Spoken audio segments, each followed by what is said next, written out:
The overpass didn't fall the way bridges fall in movies. There was no slow-motion groan, no cinematic sway. Interstate 77 at mile marker 41 just dropped its northern span like a jaw going slack. 60 feet of reinforced concrete pancaking onto the median in a gray avalanche that sent a shock wave I felt in my molars from a quarter-mile south. I was standing on the shoulder of the southbound lane, next to a dead Subaru with Virginia plates, eating peanut butter from a jar with my index finger, when the sound hit. Not a boom, a crunch. The sound of a giant stepping on a house. I am Curtis Lacey, 44 years old, 21 years in structural engineering, the last 9 with the Virginia Department of Transportation, where my primary job was assessing bridge load capacity and recommending repair schedules for overpasses exactly like the one that had just committed suicide 2,000 feet ahead of me. I knew before the dust cleared what had happened. The pier caps on the northbound span had been deteriorating for 3 inspection cycles. I had written the report myself in 2023, flagged the spalling concrete and the exposed rebar, recommended a load restriction that was never implemented because the budget went to an interchange redesign in Roanoke. I had typed the words progressive structural failure likely within 10 to 15 years under current loading conditions. That was 3 years ago. The loading conditions had changed. 48 hours of military convoys, civilian stampedes, and abandonment had compressed a decade of stress into 2 days. I dropped the peanut butter. I walked toward the collapse. That sentence sounds insane now. Everyone else on that highway, the few still alive and moving, was walking away from it. A woman dragging a suitcase on a shattered wheel reversed course when the dust plume rose and started back south without looking. A man in a pickup that still ran threw it into reverse so hard the transmission screamed, backed onto the grass median, and tore off toward the last exit. But I walked toward it because my mind was already doing what it had done 10,000 times on job sites across the Commonwealth. Reading the failure. The northern span had dropped, yes, but the southern span was intact. And the way the collapse had occurred, the pier caps failing unevenly, the deck rotating as it fell, had created something I recognized from demolition studies: a ramp. The fallen span lay at roughly 30 degrees against the surviving southern structure, its eastern edge still partially connected by twisted rebar and the remnants of the bearing pads. The western edge had separated completely and lay in a mountain of rubble on the highway below. What remained was a concrete slope leading from ground level up to the intact southern deck, which still stood at its original elevation, 42 feet above the roadway. The deck itself was 4 lanes wide, with intact jersey barriers on both edges and a median cable rail down the center. Roughly 300 feet of elevated, flat, walled surface, with exactly 1 point of access, the rubble ramp, and a 42-foot vertical drop on every other side. I stopped walking. I put my hands on my knees. Not from exhaustion, from recognition. It was a fortress, unintentional, imperfect, and temporary. But a fortress. The undead I'd been outrunning for 2 days, the slow, relentless, clustering kind that couldn't climb a ladder, couldn't jump a gap, couldn't solve a problem more complex than move toward noise, would never reach the top of that deck if the ramp was blocked. The geometry wouldn't allow it. I knew the load tolerances, I knew the sight lines, I knew the drainage grades and the expansion joints, and exactly how much lateral force those jersey barriers could absorb before shearing. I had graded this overpass. For the first time since the cell towers went silent outside Christiansburg, I had a thought that wasn't about the next 6 hours. I had a thought about permanence. I started climbing the rubble. The first infected I'd seen that day was face down in the median grass near the base of the collapse, pinned under a section of parapet wall that had broken free during the fall. It was moving. Its arms clawed at the dirt in slow, rhythmic strokes, like a swimmer doing a drill. Its legs were crushed. It couldn't rise, but its head tracked me as I scrambled over the broken concrete. And the sound it made, that exhalation, that empty vocalization that isn't a moan and isn't a scream, but something purely mechanical. Air pushed through dead vocal cords by contracting lungs followed me up the slope. I didn't kill it. I noted its position. Observation, not emotion. That was how I survived the first 48 hours. That was how I was going to survive the next 48. I had been an engineer long enough to know that panic is just unstructured problem solving. Give the problem a frame, and the panic finds a channel. The channel becomes work. The work becomes a wall. I reached the top of the ramp where it met the intact deck. The connection point was a mess-buckled rebar, cracked concrete, a 2-foot vertical lip where the deck had shifted during the collapse. I pulled myself over it and stood on the southbound lanes of Interstate 77 at elevation 42 feet. The asphalt was cracked but solid underfoot. The Jersey barriers rose on each side like parapets. Looking north, I could see the gap where the span had been open air, a clean drop to the highway below. Looking south, the intact overpass continued for another 200 feet before ending at its own pier, where the deck met solid ground via the original on-ramp. That was a problem. 2 access points, not one. The rubble ramp to the north and the on-ramp to the south. I turned south and walked to the far end. The on-ramp descended at a gentle grade to merge with the highway at ground level. Wide open, no barrier. Anything that could walk could reach me from that direction. I sat on the Jersey barrier and looked at both ends of my fortress. One controllable, one not. The math was simple. Block one, fortify the other. Or this was just a wide shelf to die on. Below me, on the highway, 3 figures moved between the abandoned cars. They weren't running. They never run. They walked with that locked knee gait, head slightly forward, arms not swinging. One of them bumped into a sedan's open door, pushed through it without adjusting, bent the door backward on its hinge, and kept walking. They hadn't noticed me yet. Wind was moving south to north, carrying my scent behind me, away from them. But sound would change that. Any sound. I needed to work quietly. I needed to work now. And I needed someone else. That last thought surprised me. Not because it was illogical. I knew what this project required, and I knew one man couldn't do it, but because I had spent the last 2 days aggressively alone. Alone was how I got out of Blacksburg when the university evacuation collapsed into a stampede. Alone was how I crossed the New River on a railroad bridge while families fought over boats. Alone was how I stayed alive when every cluster of people I passed became a cluster of targets.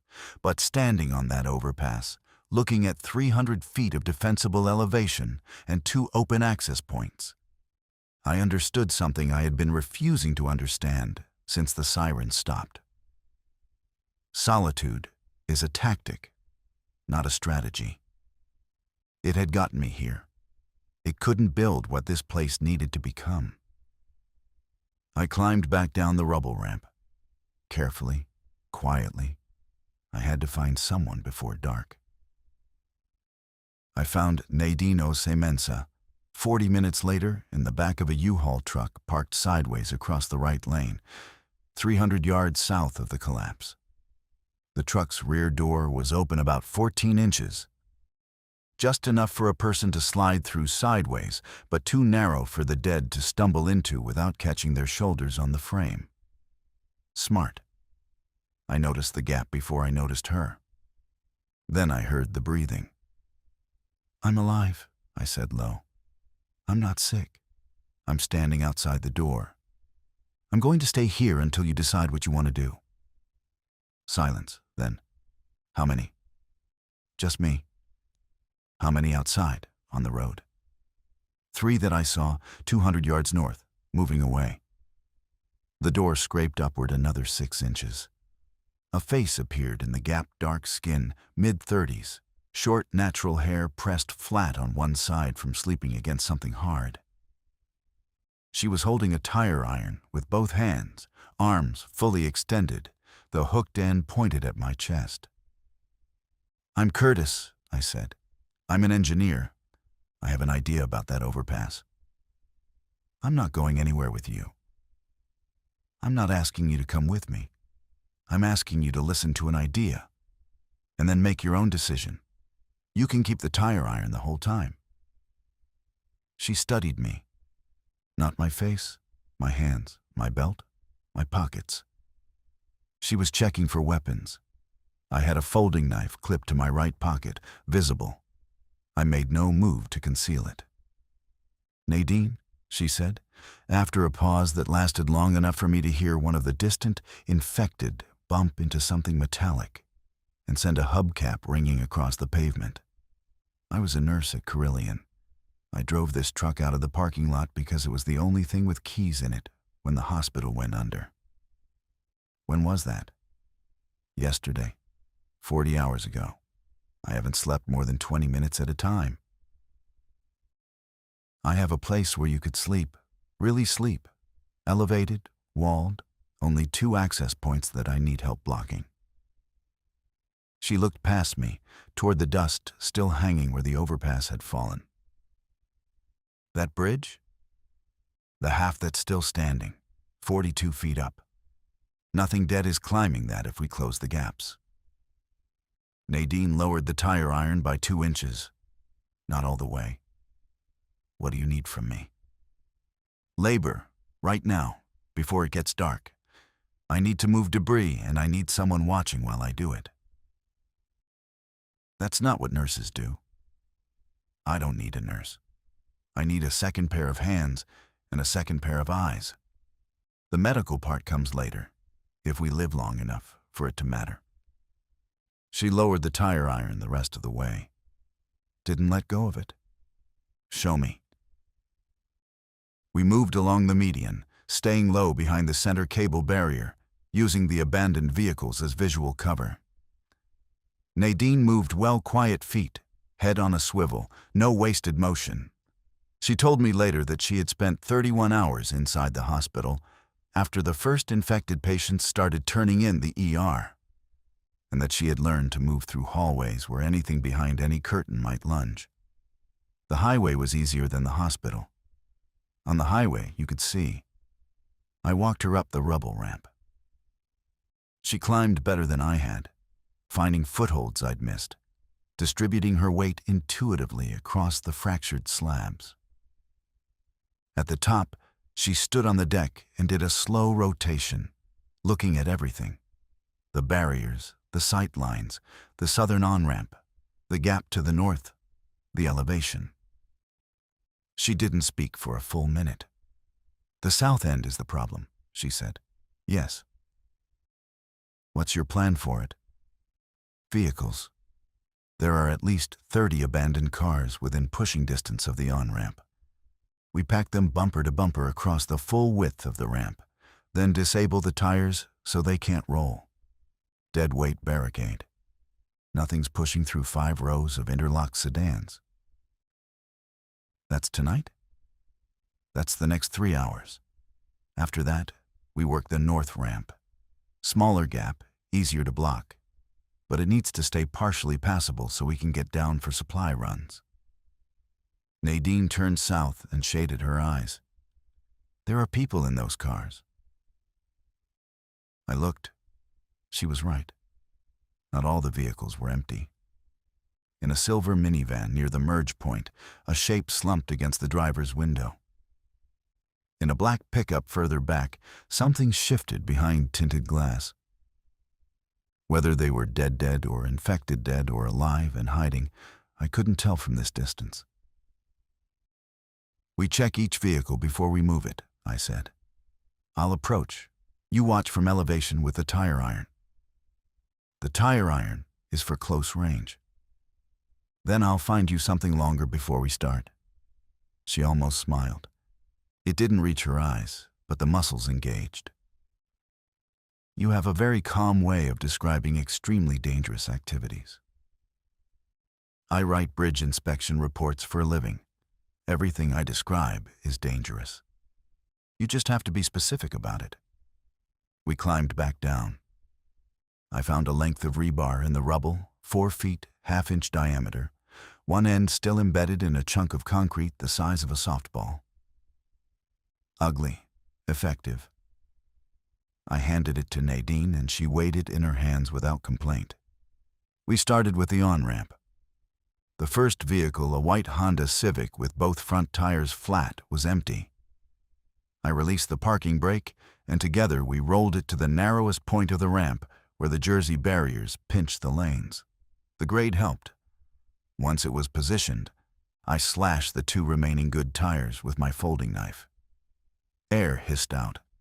The car settled onto its rims, immovable without a tow truck. The second car held a dead woman in the passenger seat. Actually dead. No movement, no breathing, no response when I tapped the windshield. Dried blood from her ears and nose. I opened the driver's door, released the brake, and we pushed the car against the Civic's rear bumper. Metal kissed metal. I slashed those tires too. The third car was the black pickup with tinted windows.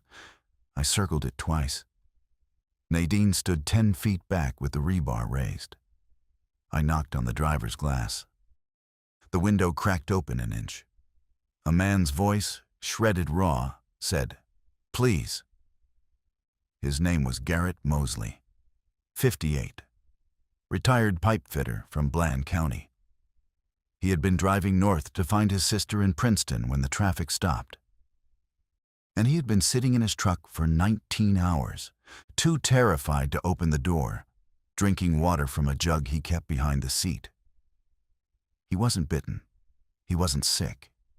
He was dehydrated, arthritic, and his left knee was too swollen to operate the clutch, which was why he hadn't driven off the shoulder when others did. "Can you walk?" I asked. "If I have to." "You have to. We're going up." I pointed to the overpass. He looked at it, then at me, then at Nadine holding a piece of rebar with a concrete fist on the end of it. He reached behind the seat and pulled out the water jug, opened the door, put his feet on the pavement for the first time in nearly a day. "I can weld," he said, as if presenting credentials at a job interview. "We don't have a welder. There's one in a work van about 100 yards back. I watched the crew abandon it yesterday. Rig's still in the bed." I looked at Nadine. She looked at me.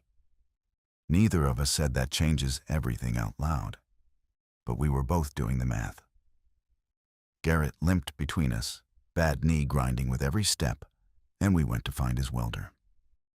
The work van was a white Ford E350 with a municipal decal on the door, County of Wythe, Public Works Division.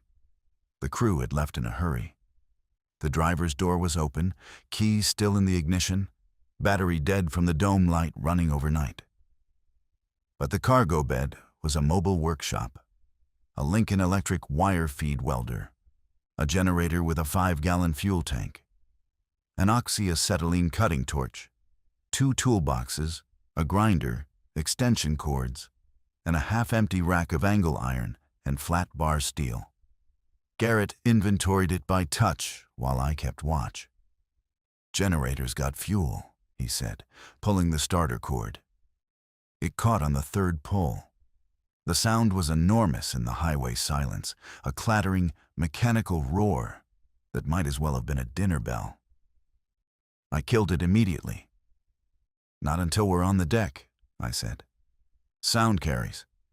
We move everything up by hand, run the generator only when we need it, and only during daylight when we can see anything it attracts." Garrett nodded.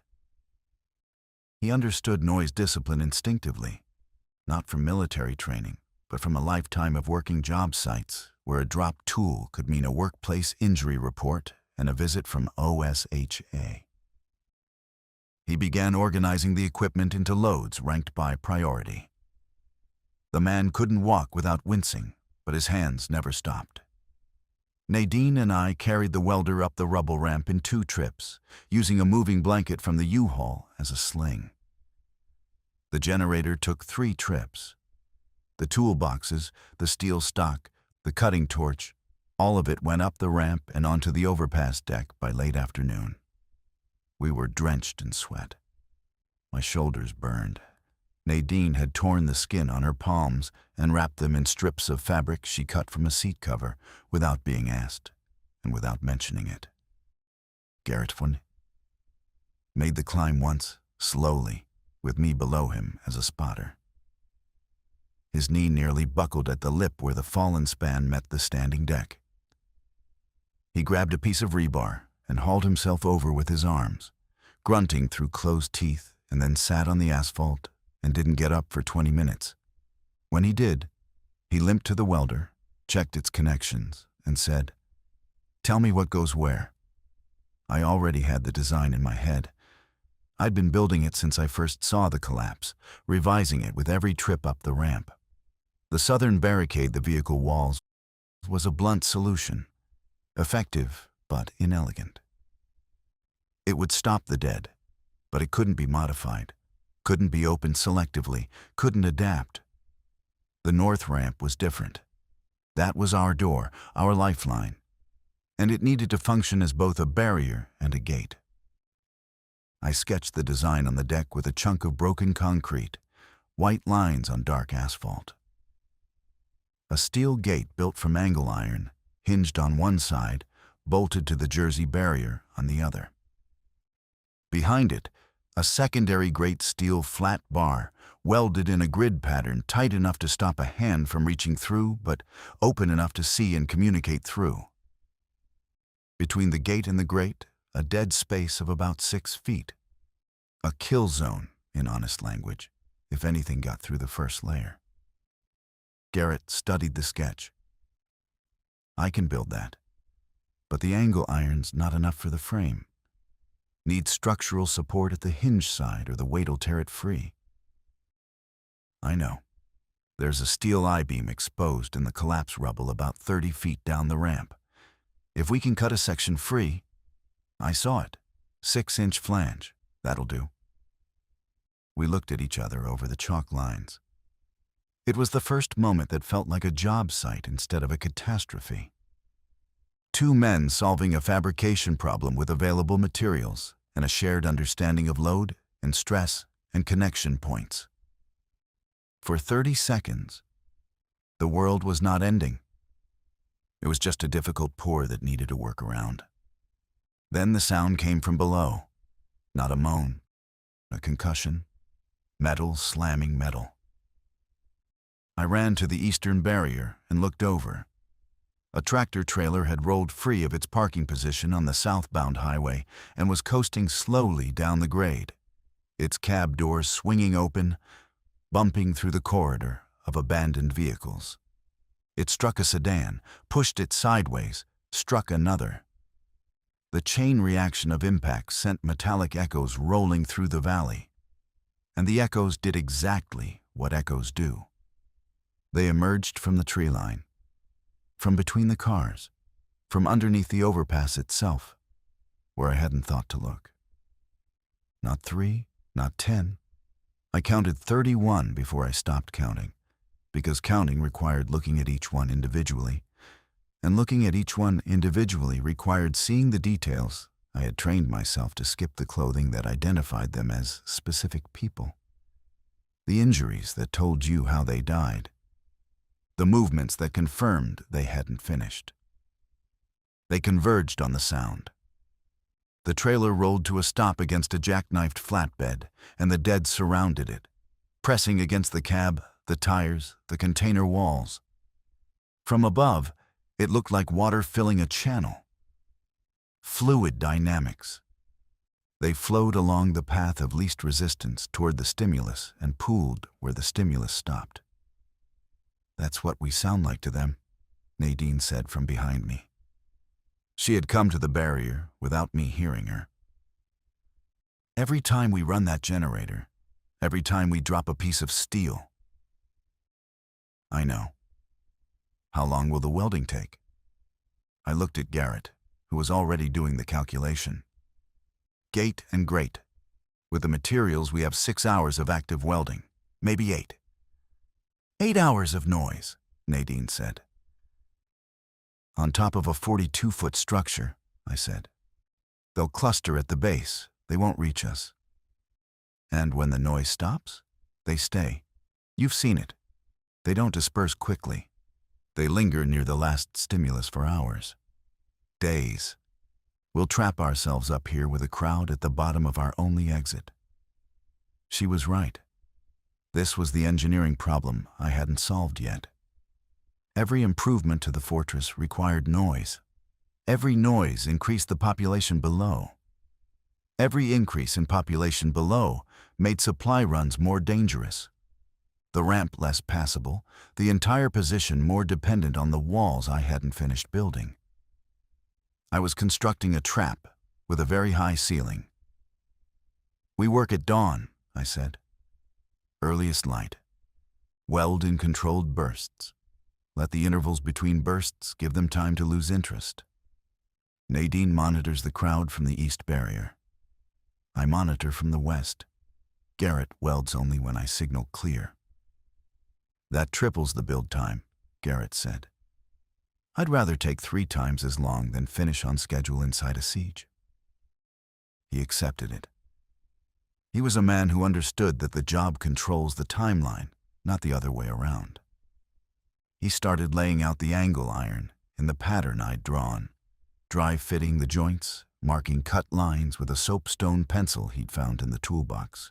He worked the way people work when work is the only thing preventing them from thinking about what they've lost. I didn't ask him about his sister in Princeton.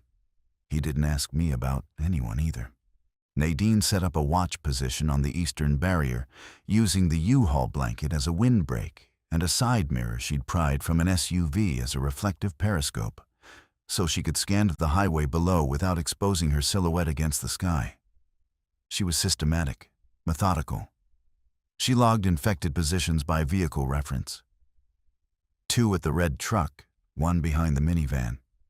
Cluster of 6 near the trailer. Hospital triage. She was sorting threats the same way she once sorted patients, by proximity and severity. The sun dropped toward the ridgeline.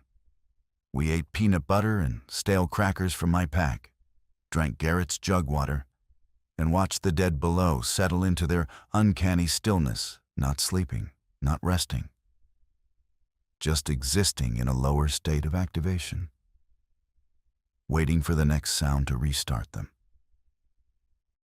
I lay on the warm asphalt of Interstate 77 and stared at the sky and did not sleep.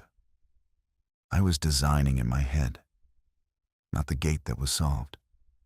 I was designing the next phase: water collection, drainage routing, load redistribution if we added shelter structures to the deck, thermal mass management for overnight warmth when the weather turned.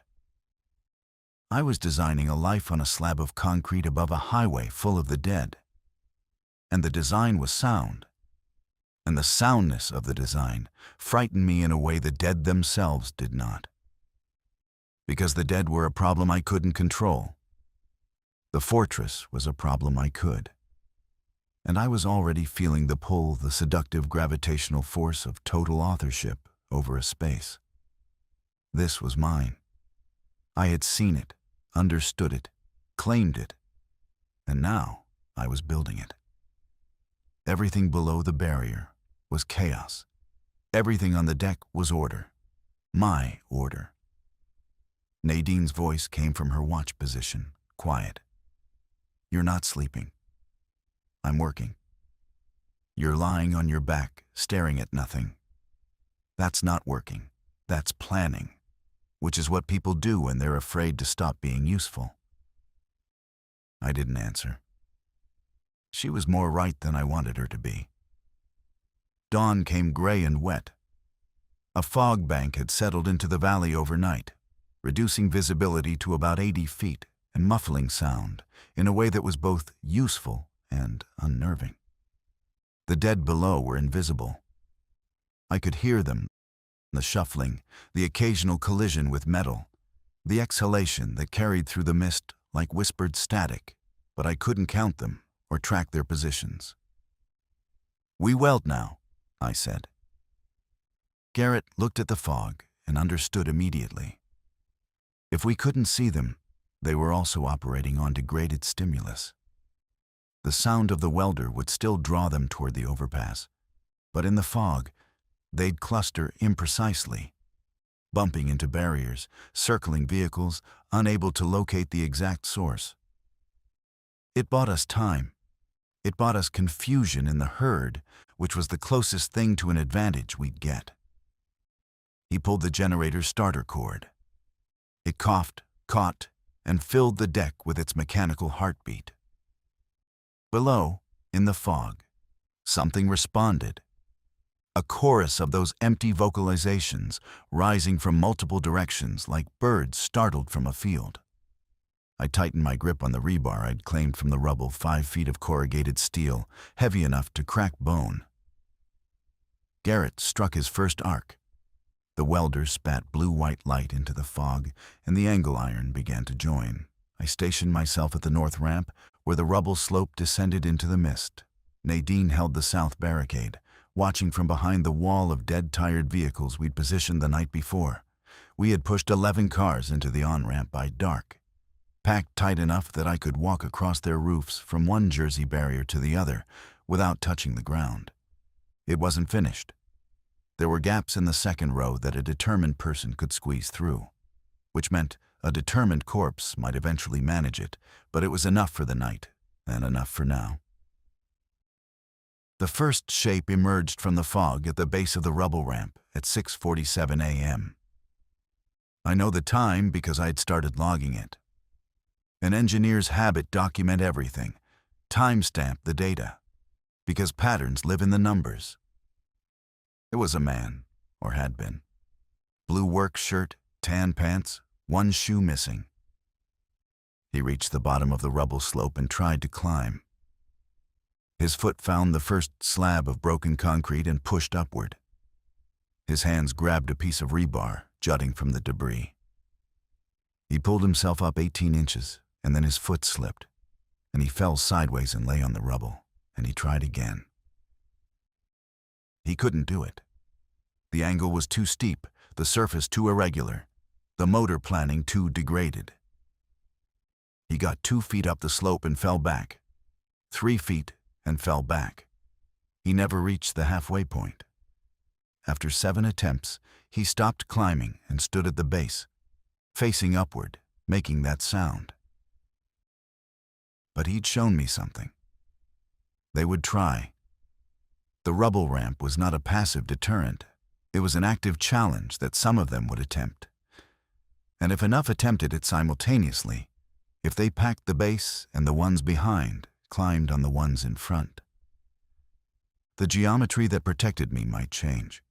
Enough bodies make a ramp of their own. I went back to Garrett. How long on the gate? Frame's done. Hinge side needs the I-beam mount. I need a cutting section from the rubble. I'll get it. Not alone. Nadine has to stay on the south. You have to stay on the welder. I'll go down, cut the section, and come back. 15 minutes. And if they're on the ramp? There's one. He can't climb it. One you can see. The fog was already thinning. Patches of highway appeared below like photographs developing in solution, a car here, a stretch of lane there, a figure standing motionless between the lines. I counted 9 visible infected within 100 yards of the overpass. Most were oriented toward the generator's sound, but hadn't located the ramp. The one at the base had stopped trying to climb. and was now just standing in the rubble, swaying slightly. I took the cutting torch, the striker, and a wrench for the tank valves. I climbed down the ramp. The descent was worse than the climb. Going up, I faced the rock and could watch my hand placements.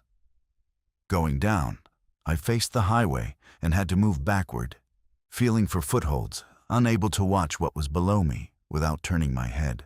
The mist hung at about 12 feet. I dropped through it like descending through a cloud layer. And the world below materialized. Gray asphalt, gray vehicles, gray figures. The infected man at the base was 15 feet to my left.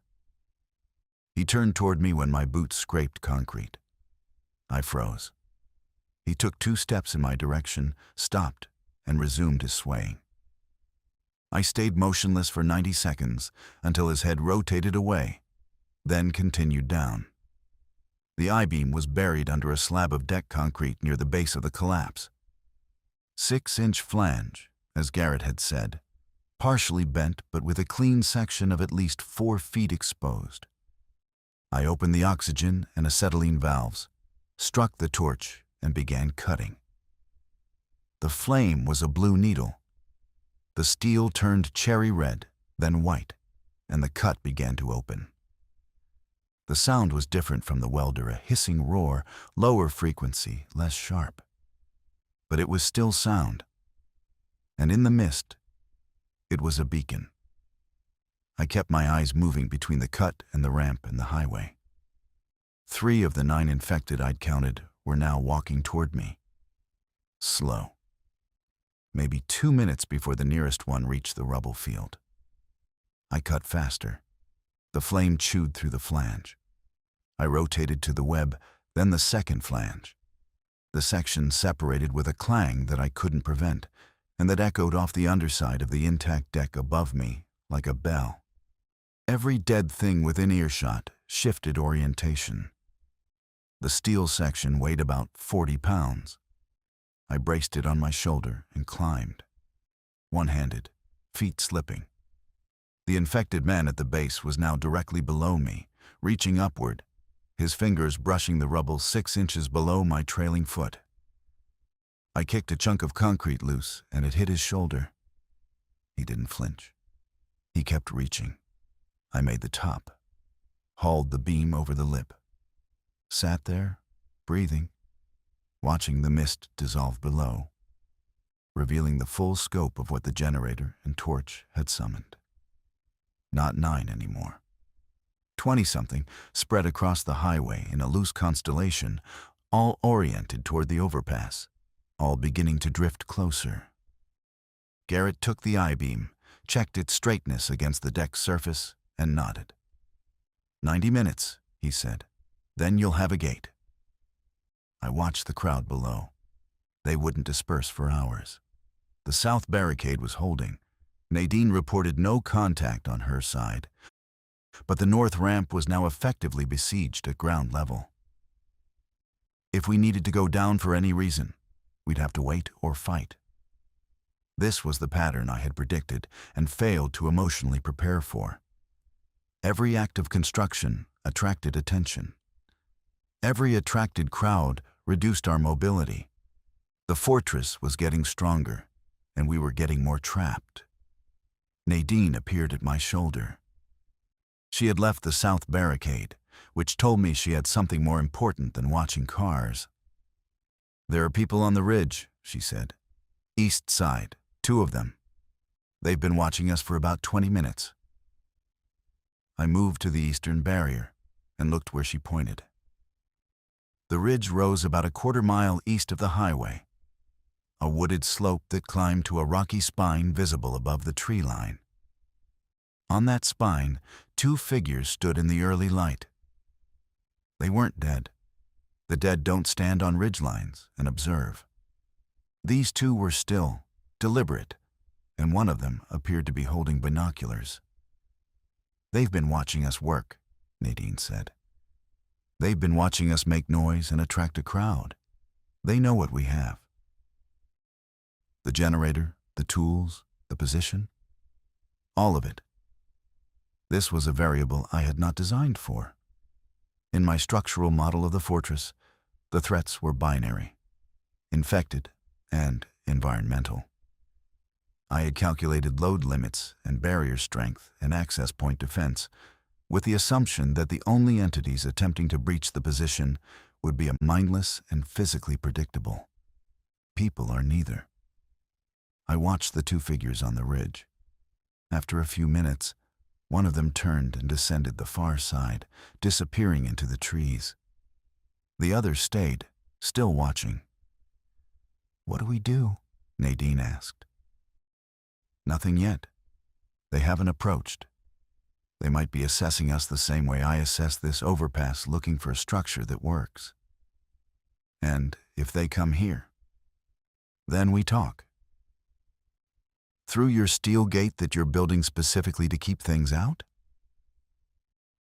I heard what she was saying. The gate was designed for the dead, but it worked on the living too. Every fortification does. That was the knife edge I was standing on without admitting it.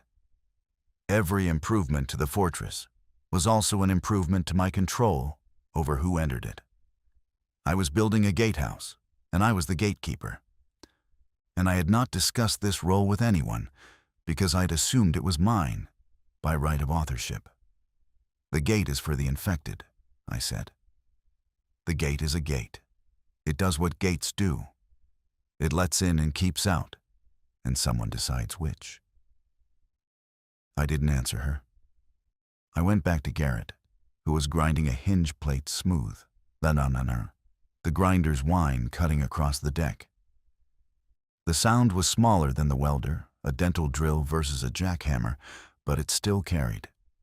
I looked over the barrier. The crowd below had grown to over 30. Some had found the base of the rubble ramp and were performing the same futile climbing routine as the first one. Others stood in the road, facing the overpass, waiting. By noon, the gate was functional. Garrett had welded the frame to the I-beam anchor on the hinge side and fabricated a locking bar on the latch side that seated into a bracket bolted to the Jersey barrier. The secondary grate was simpler, flat bar welded in a grid, mounted to its own frame, with a separate locking mechanism.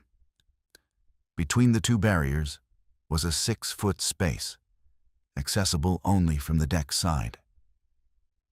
Anything that climbed the rubble ramp would face the grate first, then the gate.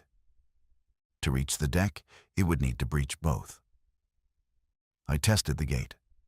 The hinge swung smoothly, the lock seated with a metallic snap that felt permanent. I closed it, locked it, and stood on the deck side looking through the bars at the rubble ramp beyond. The ramp was clear. The infected were at the base, not on the slope, and the grate framed the view like a window into the world I was separating myself from. Garrett sat against the Jersey barrier and massaged his knee. "What's next?" "Water collection. I want to route the deck drainage into a containment system. There's enough surface area here to capture significant rainfall if we can channel it." "You're planning for rain?" "I'm planning for weeks." He looked at me in a way that reminded me of project managers I'd worked with, who recognized the moment an engineer stopped solving the immediate problem and started building a monument. "Curtis, it's been one day. And every day we don't have water infrastructure is a day closer to the day we need it and don't have it. Or it's a day we could use to find other survivors, establish communication, figure out if anyone's organizing a response. From up here, we can see 5 miles in every direction. If there's a response, we'll see it. If there isn't, we'll be ready." Garrett didn't push further. He wasn't a man who argued. He was a man who worked and let the work's consequences make his argument for him. He began sorting the remaining steel stock for the water project while I measured the deck's crown, the slight camber that directs rainwater toward the edges for drainage. Standard highway cross slope, 2%. I could work with that. Nadine climbed onto the roof of a pickup truck wedged into the south barricade and set up a more permanent watch position. From there, She could see the southern approach, the eastern ridge, and the ground immediately below the barricade. She had a system now. Patrol circuit, 5-minute intervals, written log on a notepad she'd found in the U-Haul's cab. She treated the watch like a nursing shift, structured, timed, documented.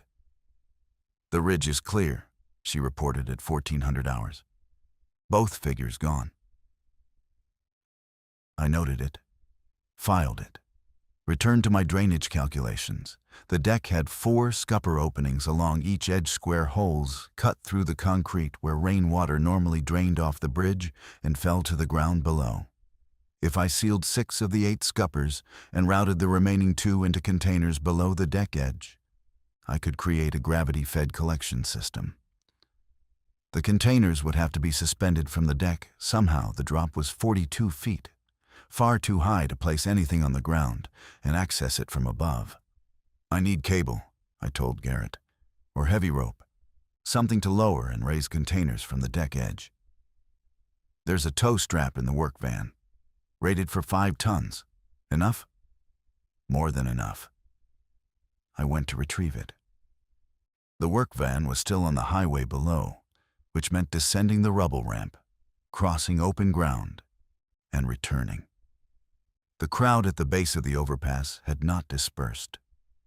If anything, it had consolidated. The infected stood in a loose semicircle around the rubble field, oriented inward, occasionally shuffling positions, but never leaving. They were drawn to the overpass itself now, not just the sound. It had become a landmark in their geography, a place where stimulus had occurred and might occur again. I couldn't go down, not without clearing the base first, and clearing the base meant noise, which meant attracting more. The loop was tightening. "We wait until dark," Nadine suggested. "They're less responsive at night, slower to react." "How do you know that?" "The hospital, the ones in the wards at night moved less, reacted slower to light, to footsteps. They still responded to sound, but the threshold was higher. We learned to move during overnight shifts. Soft shoes, no talking, flashlights off. It was the first piece of tactical intelligence based on observed behavior that any of us had contributed. Not speculation, not fear-based assumption, clinical observation from sustained exposure. Nadine had data. I had been building a fortress on instinct and professional ego, while the person with the most direct knowledge of infected behavior was sitting on a truck roof writing in a notepad. "What else did you learn?" I asked. She came down from the truck and sat on the deck across from me and Garrett. She spoke for 11 minutes without stopping. And everything she said rearranged the architecture in my head. "They oriented primarily to sound," she confirmed, "but secondarily to vibration. In the hospital, they had congregated around the HVAC compressors on the ground floor, not because of the sound, which was white noise they seemed to habituate to, but because of the structural vibration transmitted through the floor. They could feel it through their feet. The generator on our deck was transmitting vibration through 42 feet of concrete pier directly into the ground. They did not habituate to irregular sound the way they habituated to constant sound. The welder's intermittent arc was a stronger attractant than the generator's continuous hum. They avoided water, not feared it avoided it. In the hospital, the flooded basement ward had remained clear for the entire 31 hours. Infected that approached the water's edge on the stairwell turned away. Nadine speculated that the impaired motor control made them unable to assess footing in water, so they defaulted to avoidance. She couldn't be sure, but she had watched it happen dozens of times. "Water," I said. "Water," she confirmed. I looked at the scupper holes. I had planned to seal them for collection, but Nadine's observation suggested a different use. if I could maintain a water flow along the base of the rubble ramp, a shallow, continuous stream created by eroding deck drainage down the slope, it might function as a deterrent. Not a wall, a moat, the oldest fortification in human history, and it worked on these things for reasons their degraded brains couldn't override. The design changed in my head. Not just a fortress with a perimeter the dead would refuse to cross. Garrett watched me redesign. He didn't say anything. But he saw the thing I was too focused to see, the thing Nadine had been pointing at all day. I was disappearing into the structure. Each improvement drew me deeper into the blueprints in my skull. And each blueprint was a room I built between myself and the reality that two living humans were depending on me, not just for engineering, but for decisions that steel and concrete couldn't make. I spent the next 3 days perfecting the overpass. That is the honest verb, perfecting. Not improving, not maintaining, not adapting, perfecting. I routed the drainage system to create a dual-purpose network rainfall collected in 3 suspended containers for drinking water. Overflow directed down channels. I cut into the rubble ramp to maintain a wet perimeter at the base. I redesigned the south barricade, replacing the simple vehicle wall with a layered system. Cars on the outside, a gap filled with gravel and broken glass.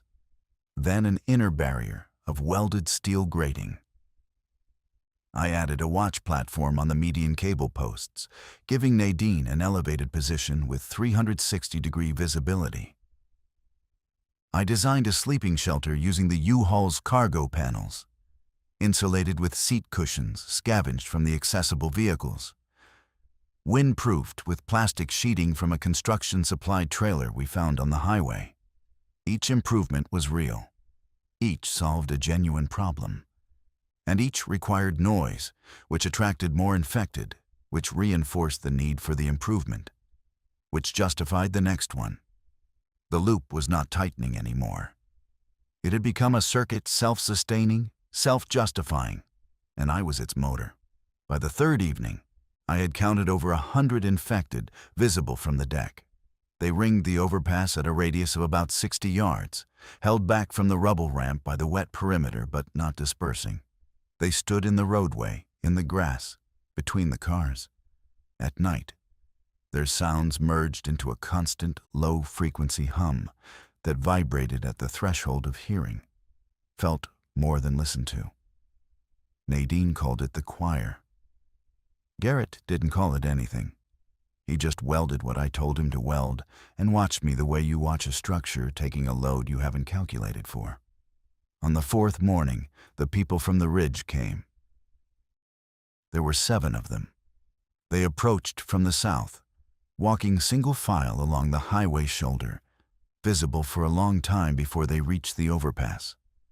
The infected in their path reacted slowly, turning, tracking, beginning to follow, but the group moved steadily and didn't stop or run. And the dead couldn't close the gap at walking pace. By the time the group reached the south barricade, they had a tail of about 15 infected strung out behind them at various distances, the nearest perhaps 40 yards back.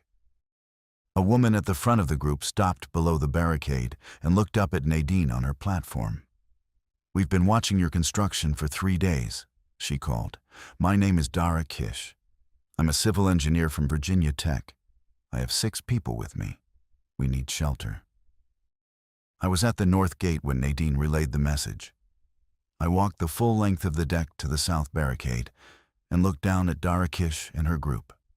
She was about my age. Dark hair pulled back, wearing a reflective vest over a flannel shirt. Behind her, 2 men, 2 women, a teenager, and a child. They carried backpacks and water bottles and the particular expression of people who have been deliberating for days and have arrived at the moment where deliberation ends. "How do I get you up here?" I asked. And the question was genuine. The south barricade was specifically designed to prevent passage. 5 rows of vehicles, gravel, glass, steel grating. I had built it to be impassable. Now I needed it to open. "There's a gap in the second row," Nadine said from her platform, pointing, "between the Civic and the Dodge. Narrow, but a person can fit." I had known about that gap. I had planned to close it tomorrow. It was on my list, item 14 of 23 improvements scheduled for the week. I looked at the gap and realized I had been procrastinating on it, not because it was low priority, but because some unexamined part of my engineering brain recognized that a fortress with no entrance is a tomb. "Come through the gap," I called down. "Single file. Move fast, you've got followers." They moved. Dara first, then the others, squeezing between the vehicles, climbing over the gravel trench, ducking under the steel grating where it met the Jersey barrier. The teenager, a boy of about 15, lifted the child, a girl of about 6, over the obstacles before climbing them himself. The last man through was heavyset and struggled with the gap. Nadine climbed down from her platform and pulled him through by his arms as the first of the pursuing infected reached the outer vehicle wall. 7 new people stood on my overpass, my fortress, my design. They were breathing hard, scanning the space, taking in the gate, the watch platform, the shelter, the water system. Darakish looked at all of it with professional eyes. I could see her reading the connections, the load paths, the design logic. And then she looked at me. "You've done significant work," she said. "The drainage routing is clever. The moat concept works. We tested it. Poured water across a road, and they wouldn't cross." "I know. My nurse told me." "Your nurse?" "Nadine. She observed the water avoidance behavior at Carillion Hospital. The moat was her data." Nadine, standing behind me, said nothing. But I felt the correction land. Not my nurse. A woman with her own expertise and her own contribution that I had just claimed by grammatical proximity. I had absorbed her observation into my design and credited myself with the architecture. This was what I did. This was what engineers do. We take information from every source and synthesize it into structure. And the structure bears our name, and the sources become footnotes. Dara introduced her group. The 2 men were brothers, Lex and Peter Brandt, both carpenters. The 2 women were a couple, Sophia Ruiz and Kim Tran, who had been graduate students in agricultural science at Tech before the collapse. The teenager was Tomas, Sophia's nephew. The child was Iris, whose last name no one knew because she had been found alone in a rest stop bathroom 2 days ago and hadn't spoken since. "We've been on the ridge since the second day," Dara said. "We saw your overpass from above and recognized the potential before you started building. We debated coming down immediately, but we wanted to observe your decision patterns first." "My decision patterns?" "Whether you'd let people in. You built a fortress with 1 controllable entrance and 1 sealed exit. That's either survival architecture or a castle. We needed to know which." "And what did you decide?" "That you sealed the south before you finished the north. The sealed side faces the populated direction, the towns, the refugees, the people. The open side faces empty highway. You designed the fortress to exclude the living before you finished defending against the dead." The sentence hit me like a field report I hadn't requested. I opened my mouth to refute it, to explain the tactical reasoning, the access logistics, the rubble ramp's structural advantage as a controllable gate versus the on-ramp's indefensible width, and all of those explanations were true. And none of them contradicted what she'd said. Garrett, sitting against the barrier with his knee elevated, spoke for the first time since the group arrived. "She's right, Curtis. The fortress is sound," I said. "The fortress is excellent," Dara said. "The question is who it's for. 10 people on a highway overpass. 300 feet of deck, 42 feet of elevation. One gate, one sealed barricade, and a crowd of dead below that had now exceeded any count I was willing to perform because the number no longer mattered. It was enough. Enough to fill the highway in both directions, enough to ring the piers, enough to make the ground-level world a place we could see but not touch. The first night with a full group was logistical mayhem. The shelter I'd built accommodated 3 people comfortably. Adding 7 meant bodies on open asphalt, shared blankets, arguments about proximity to the windbreak versus proximity to the watch position. Iris, the silent child, wouldn't sleep unless she was touching someone. And she attached herself to Nadine with a specificity that suggested Nadine reminded her of someone she'd lost. Nadine accepted this without discussion, and by midnight they were curled together on the U-Haul blanket while the rest of us negotiated space. I couldn't sleep. Not because of the crowding, because of the calculations. 10 people consumed water at a rate that exceeded my collection system's capacity by a factor of 3.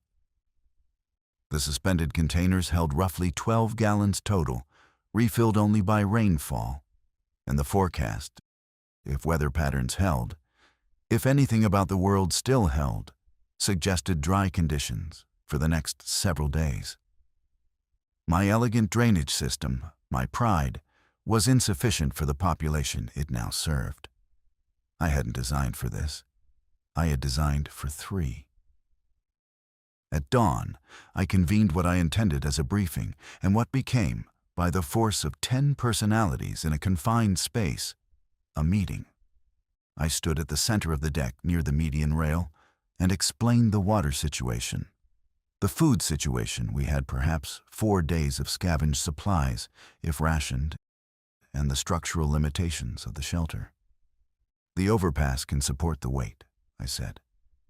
The load capacity of this deck is rated for 4 lanes of traffic, including heavy trucks. 10 people and their supplies are negligible. The constraint isn't structural, it's logistical. Then we need supply runs, Lex Brandt said. He was the older brother, late 40s, with the kind of forearms that come from decades of framing walls. We need to go down, scavenge, and come back. The base is surrounded. The wet perimeter deters them from the ramp, but the highway is saturated. Any ground-level movement will draw immediate contact. So we clear a path. With what? We have hand tools and 1 cutting torch. Clearing means noise. Noise means... We know what noise means, Peter Brandt cut in. Younger, leaner, with less patience than his brother. We've been living with that equation for a week. But the math doesn't change if we sit here and talk about it. We go down, or we starve. Dara Kish raised her hand, an oddly formal gesture that silenced the crosstalk. Curtis, you designed this position. What's the maximum sustainable population given current infrastructure? 3, I said. Maybe 4 with the water upgrade I was planning before you arrived. The silence after that answer was specific. Not shocked, everyone already felt the disproportion, but confronted. I had said the number, and the number excluded 7 of the 10 people standing on the deck. It excluded the children. It excluded the carpenters and the agricultural scientists and the other engineer. It excluded everyone except the 3 who had been here first. That's not a population limit, Dara said carefully. That's a design limit. You designed for 3 because there were 3. The overpass can support more. The question is whether you can redesign. I can redesign anything. But redesign takes time and materials, both of which require going to the ground, which requires noise. Yes, so the first redesign isn't the water system. It's the access protocol. We need a way to go down and come back without attracting a siege. She was right, and I knew she was right. And I hated that she was right, because her being right met my gate. My beautiful, functional, structurally sound gate was not the solution. It was the first draft.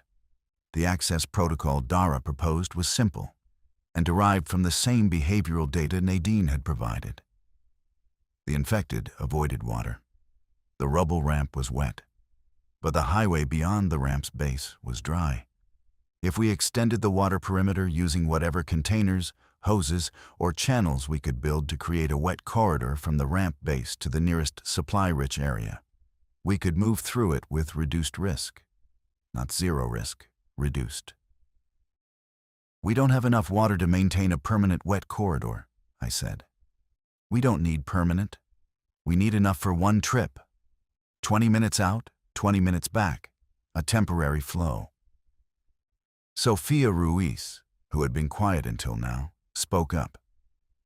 There's a creek bed about 400 meters east. I saw it from the ridge. If it's still flowing, we could run a gravity line to the base of the overpass and maintain the perimeter without using collected rainwater. I looked at her. Agricultural science. Of course, water sourcing and conveyance irrigation was probably something she could do blindfolded. That requires going to the creek, I said. Which requires ground-level movement, which requires someone willing to do it, she said. I'm willing. The decision framework was shifting beneath me. I had designed a fortress for 3 and managed it as a sole authority. And in the span of one meeting, the population had tripled. The resource model had collapsed. And the design process was being redistributed among people with relevant expertise I did not possess. I was still the structural engineer. But the project had outgrown the structure. Garrett caught my eye from across the deck. He was sitting in his usual position, knee elevated, hands resting on a wrench he'd been holding like a rosary since dawn. He gave me a look I recognized from job sites. The look a veteran tradesman gives when the engineer is about to overrule the field crew and the field crew is right. Let them work, the look said. I let them work. Sophia and Kim went to the creek at dusk, following Nadine's protocols. Soft movement. No talking. No lights. They carried sections of garden hose scavenged from the one accessible vehicle that had been towing a landscaping trailer. Tomas stayed on the deck and watched his aunt disappear into the tree line, with binoculars pressed so hard against his face that they left red circles around his eyes. They were gone for an hour and 40 minutes. I tracked every minute on Nadine's watch. At minute 70, I began designing a rescue protocol.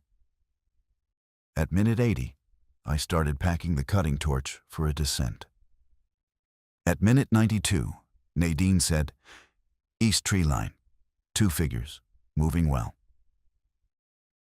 They came back with 80 feet of connected garden hose and the news that the creek was running clear, fed by a spring uphill, with enough flow to sustain a gravity line to the overpass base.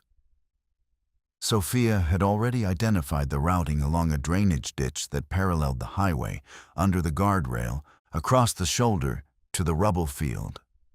She estimated a half-day of trenching work to bury the line and a few fittings to control the flow. "I need PVC connectors," she said. "There's a hardware store in the town south of here, about 2 miles. 2 miles through open highway. 2 miles through territory I looked at from the ridge for 3 days. I know the density, I know the gaps. I can move through it. Not alone. Lex will go with me." I looked at Lex Brandt. He nodded. No bravado, no performance. A carpenter who understood that materials acquisition is part of the job. "Take the tire iron and the rebar," I said. "Don't use them unless cornered. Sound draws them. We know, Curtis." They left at first light. Dara took the east watch. Nadine held the south. Garrett and I stood at the north gate and watched Lex and Sophia descend the wet ramp. Cross the moat perimeter, the infected at the base shifted away from the water flow, creating a gap, and walked south along the highway shoulder. They moved between the abandoned vehicles with a practiced, low-profile gait. Within minutes, they were beyond easy visual range, and I was holding the binoculars Dara had brought from the ridge. They were gone for 6 hours. During that time, Garrett and I worked on expanding the shelter. I redesigned the sleeping area to accommodate 10, using a 2-tier platform system, asphalt-level sleeping for adults, elevated hammock-style berths made from cargo straps, and U-Haul panels for lighter occupants. Garrett welded the frame while I calculated the connection points. It was good work, honest work. But I noticed, with a discomfort I couldn't quite name, that I was working to someone else's population specification for the first time. The number 10 was not my number. I had designed for 3 and been overridden by reality. And every measurement I took for the expanded shelter was a small concession that my original design had been a monument to my own isolation, dressed up as survival architecture. Peter Brandt, who had stayed on the deck while his brother scavenged, spent the morning reinforcing the south barricade using techniques I hadn't considered. He was a carpenter. He thought in terms of bracing and shear resistance, not load and compression. He wedged lumber from the landscaping trailer between the vehicles at diagonal angles, converting my simple mass barrier into a triangulated structure that distributed force laterally. If a vehicle was pushed, the force transferred to the adjacent vehicles instead of concentrating at the contact point. It was elegant. It was better than what I had done.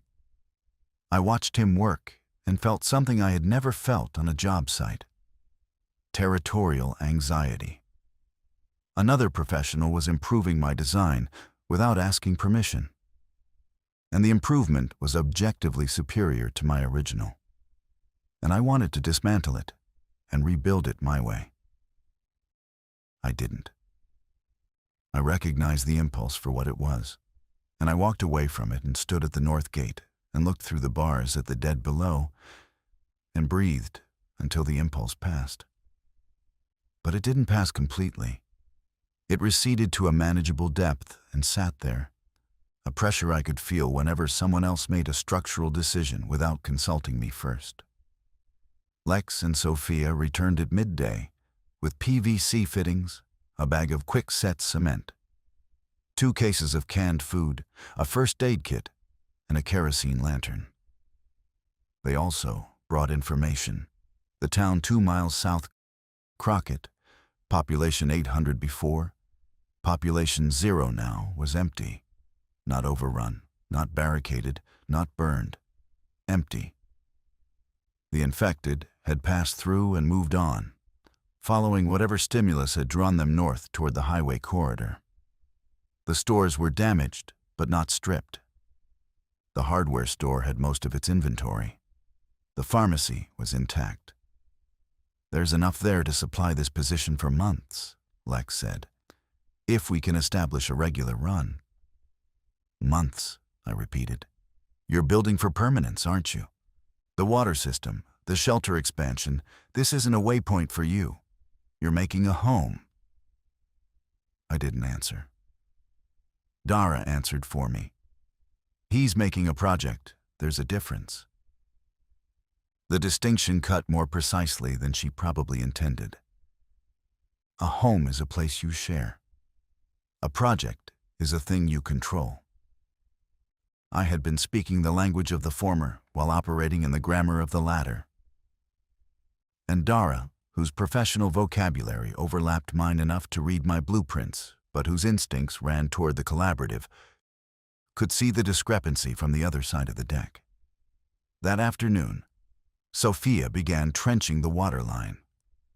She recruited Tomas and Peter, and the 3 of them worked the drainage ditch with folding shovels and bare hands, burying the garden hose in a shallow trench that ran from the creek to the overpass base. By evening, the line was connected and flowing. A thin, steady stream of creek water ran across the rubble field at the base of the north ramp, pooling in the low spots, spreading to a width of about 8 feet. The infected at the perimeter adjusted, those within the wet zone shuffled outward, those beyond it stayed put. The moat expanded. The gap between us and them widened. I watched the water flow and realized that Sophia's irrigation line had done more for the fortress's defensibility in 1 day than my gate had done in 4. The gate stopped what reached the top. The water stopped them from trying. Garrett found me at the north barrier at sunset, watching the wet perimeter darken in the fading light. "Good day," he said. "Sophia's line works." "That's not what I mean. I mean, you let it happen. You let them work. That's the hard part for you, isn't it?" I didn't deny it. He sat down, wincing, his knee audibly protesting. "I was a foreman for 12 years, he said. "The best thing I ever built, I didn't build. I watched 2 apprentices figure it out while I sat on a bucket and drank coffee. Hardest day of my career. Best structure I ever put my name on." "Your name was still on it." "Sure, but it wasn't mine. And it was better because it wasn't mine." By the end of the first week, the overpass had transformed beyond my original conception. Sophia's water line fed a perimeter moat that kept a 30-foot clear zone around the north ramp base. Kim had established a small garden bed in soil-filled containers on the deck, an almost absurdly optimistic gesture that nonetheless made people walk past it and look at the green shoots and adjust their posture from hunched to upright. Peter and Lex had completed the south barricade reinforcement and begun constructing a covered walkway between the shelter and the watch platforms, using lumber and plastic sheeting, giving the deck a roofline that changed its silhouette from a highway to something that looked, from a distance, like habitation. Dara redesigned my watch platform. She didn't ask. She studied the sight lines, identified 2 blind spots. I had missed a section of highway beneath the intact pier, was invisible from any position I'd established. And built a cantilevered observation post that extended 18 inches beyond the Jersey barrier on the east side, supported by angle iron brackets welded to the barrier's embedded rebar. The cantilever gave the watcher a direct downward view along the pier face. It solved a problem I hadn't known existed. I found the cantilever at noon on a Tuesday and stood beneath it for several minutes, reading its connections, its load path, its design logic. It was a good piece of work. The brackets were correctly sized. The welds Garrett's, undoubtedly, were clean. The extension was conservative enough to stay within the barrier's moment capacity. It was, in fact, exactly what I would have designed if I had identified the blind spot first. But I hadn't identified the blind spot first. And the cantilever was there without my approval, attached to my fortress, altering its geometry. And I could feel the territorial pulse in my chest, again stronger this time. Because this wasn't a barricade improvement or a water line. This was structural. This was an engineer making a structural modification to a structure I had claimed. It was, in the language of my profession, an unauthorized alteration. I went to find Dara. She was at the south barricade, reviewing Peter's bracing with him, pointing at connection details and suggesting alternatives. They were collaborating. I stood 10 feet away and waited until she noticed me. "The cantilever," I said, "solves the East Pier blind spot. You hadn't addressed it." I hadn't identified it yet. That's why I addressed it. On my structure. She turned from Peter and gave me her full attention. Her expression was not hostile. It was diagnostic, the look of an engineer assessing a failure mode. "Curtis, this isn't your structure." "I found it. I designed the defensive systems. I built..." "You found a collapsed overpass. You made intelligent use of existing infrastructure. That's what engineers do. It doesn't make the concrete yours. You didn't pour it. You didn't design the original bridge. You adapted a public roadway for private use, and you've been operating as if the adaptation confers ownership. Without my adaptations, this deck is an exposed slab with no water, no barriers, and 2 open access points. Without your adaptations, 7 people would have found another solution.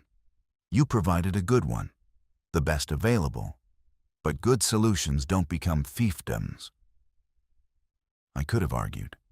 I had arguments, strong ones, about chain of command, about structural authority, about the danger of uncoordinated modifications to a system where a single failure could be fatal. All of those arguments were technically valid, and all of them were excuses for the actual feeling, which was simpler and uglier. I didn't want to share authorship. The fortress was the first thing I had built that mattered, in the way buildings are supposed to matter, not to pass inspection, not to satisfy a client, not to meet code, but to keep people alive. It was my masterpiece, and masterpieces have one name on them. "You're right," I said. The words felt like setting down something heavy that I'd been carrying so long I'd mistaken it for part of my skeleton.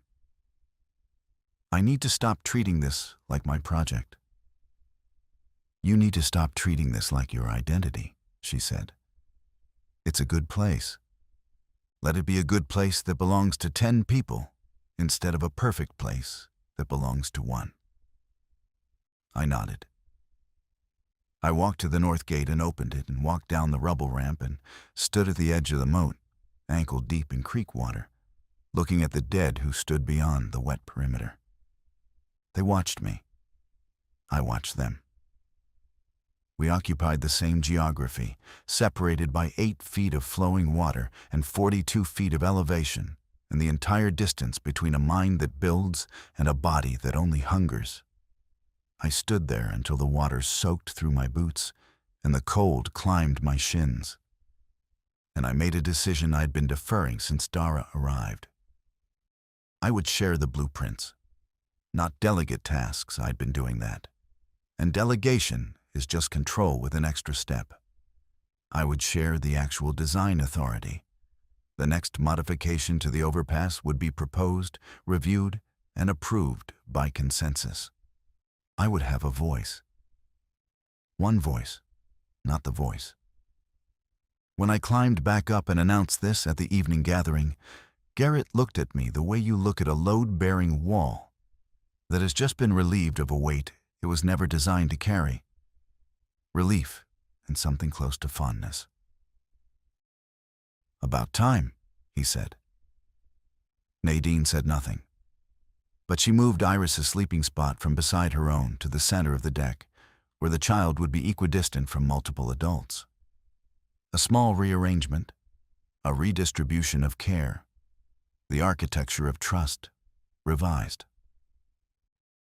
The morning after I surrendered design authority, the overpass woke to a sound none of us had heard since the collapse. Rain. Heavy, sustained, drumming on the deck like a standing ovation from the sky. The drainage system activated water sheeted across the crowned surface, poured through the open scuppers into the suspended containers, and overflowed down the rubble ramp to reinforce the moat. Within an hour, the containers were full. The moat was a river, and the infected at the perimeter had retreated another 20 feet from the expanded wet zone. We had water for days. Kim pulled plastic sheeting into a secondary catchment that filled every container we'd scavenged. Sophia adjusted the creek line's flow rate to prevent the trench from flooding. The deck ran with clean water, and people moved through it laughing, actually laughing. The children splashing in the shallow streams that crossed the asphalt, the adults lifting their faces to a sky that was, for the first time in a week, giving instead of taking. I stood under the shelter overhang and watched the rain test my drainage design. Every joint held, every slope channeled correctly. The water went where I had told it to go. It was a professional satisfaction, so deep it bordered on physical pleasure, the confirmation that the model in my head matched the behavior of reality. This was why I became an engineer. Not for the buildings, for the moment when the math becomes material and the material obeys. But Dara was on the cantilever platform in the rain, looking down. She had been there for 15 minutes, motionless, water running down her face, staring at the east pier. I walked out to her. "What are you seeing?" "Come look." I climbed onto the cantilevered observation post. It held me solidly good design, good welds, and I leaned over the barrier edge and followed her gaze down. The pier cap. The junction where the vertical pier met the horizontal deck. The concrete saddle that transferred the deck's weight to the column and the column's weight to the footing. I had inspected this connection on the first day. It had been sound. Standard Virginia DOT detail. Reinforced concrete pier cap with bearing pads. Post-tensioned anchorage. Adequate cover over the rebar. The rain had changed the surface. Water running down the pier face had washed away the dust and grime of the collapse, revealing the concrete beneath. And in the concrete, I saw what Dara saw. Cracks. Not surface-crazing structural cracks. Vertical fractures running through the pier cap from the bearing seat downward, consistent with shear failure at the anchor points. The same pattern I had documented in the collapsed northern pier cap. The same spalling around the same rebar configuration. The same progressive deterioration I had written about in my 2023 report. The one that recommended load restrictions, the one that was never implemented. The northern span had failed because its pier caps could not sustain the loading. I was standing on the southern span. Same design, same age, same exposure conditions, same rebar detailing, same concrete mix, same engineer's report, same ignored recommendations. The only difference was that the southern span hadn't been subjected to the same extreme loading event that triggered the northern collapse. Until now. Until I put a generator, a welder, 10 people, a shelter structure, a water system, and 100 additional pounds of steel and lumber on a deck designed for vehicles that had been removed. "How bad?" Dara asked. I didn't answer immediately. I climbed down, walked to the shelter, retrieved the soapstone pencil, and went back to the barrier edge. In the rain, I began calculating. The deck's dead load. The added weight of our modifications, the live load of 10 people. The dynamic loading from the generator's vibration, which Nadine had identified as a transmission pathway to the piers. The thermal cycling from hot days and cold nights, expanding and contracting the concrete around the embedded rebar. I ran the numbers 3 times. The margin was there, barely. The pier cap was deteriorating, but slowly, and the current loading was within the reduced capacity if the deterioration didn't accelerate. If the rain didn't penetrate the cracks and freeze when winter came. If the rebar corrosion hadn't already reduced the steel section beyond the point where my calculations assumed adequate reinforcement. If. Engineering does not live in if. Engineering lives in factors of safety, and I had been spending mine like currency. "We need to reduce the load on this span," I said. "Or reinforce the pier cap, or both." "Can we reinforce it from up here?" "No. Pier cap repair requires access from below. Scaffolding, formwork, epoxy injection for the cracks. Possible external post-tensioning, equipment we don't have. Skills we do have but can't apply from 42 feet above the work surface. So we go down.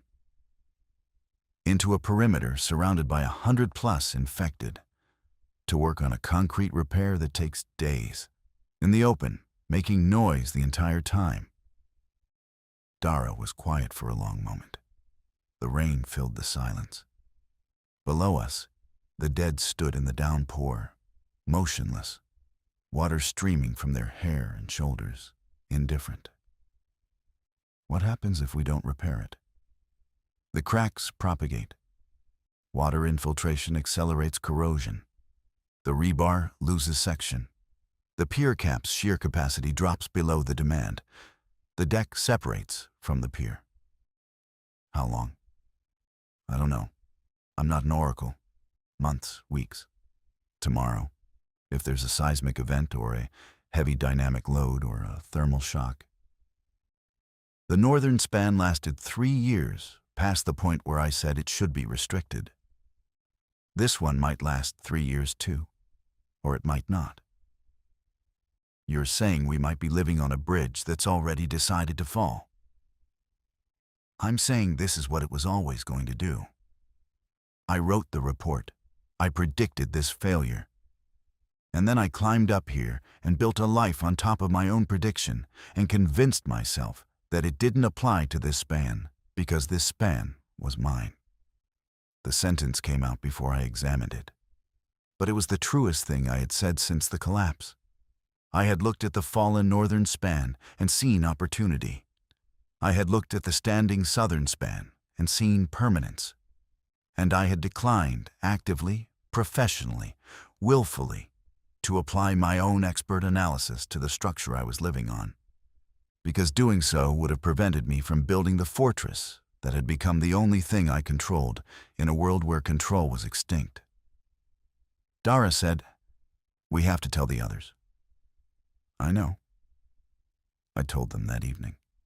All 10 of us, gathered on the deck under the shelter overhang, rain still falling, the lantern casting oil fire shadows on the plastic sheeting. I drew the pier cap on the asphalt. I showed them the cracks. I explained the failure mode in language stripped of jargon because the jargon was a place to hide, and I was done hiding. The overpass is failing, I said. The same way the other one failed. Slowly and then all at once. I don't know when. I should have checked this on day 1. I didn't, because I wanted this to work. Silence. Not the hostile silence of an audience absorbing betrayal. The processing silence of people who are being asked to release an assumption they'd built their safety around. Garrett spoke first. Can we fix it? Possibly. It requires ground-level access, sustained work, materials from Crockett, and exposure to the herd. It's dangerous, and even if we succeed, the repair might buy us months, not years. Nadine spoke next. And if we leave? The word hit the deck like a dropped tool. Leave, abandon the fortress. Walk away from every improvement, every welded joint, every drainage channel, every safe night of sleep. Walk into the highway, through the herd, toward uncertainty. If we leave, I said, we lose everything I built. Everything we built, Dara corrected. Gently, but firmly. Everything we built. And we survive on foot with whatever we can carry, looking for the next defensible position, starting over. So the choice is repair or relocate, Lex said. There's a third option, Dara said. Controlled demolition. Everyone looked at her. If the pier cap fails uncontrolled, the deck drops, 42 feet straight down. Anyone on the surface dies.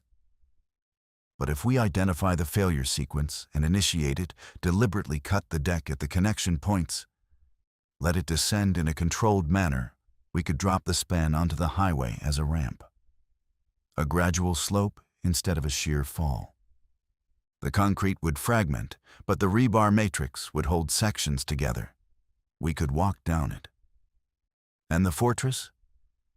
The fortress becomes rubble, but the rubble creates a ground-level barricade. The vehicles, the steel, the debris, it all falls into a pile that we can use as a starting point for a ground-level position, or we just walk away. I looked at the deck, the surface I had mapped, measured, and memorized. The sight lines I had calculated, The barriers I had reinforced. The gate Garrett built to my design.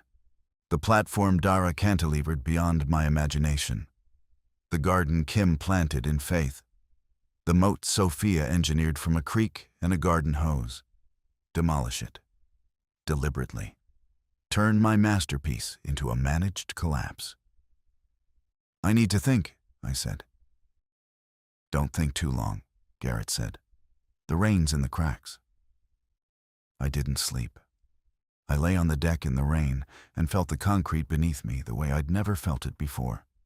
Not as a surface, but as a system. A network of forces in equilibrium. Balanced on a pier cap that was losing the argument with entropy. Every gust of wind that made the shelter sheeting snap was a lateral load. Every step someone took in the night was an impact load.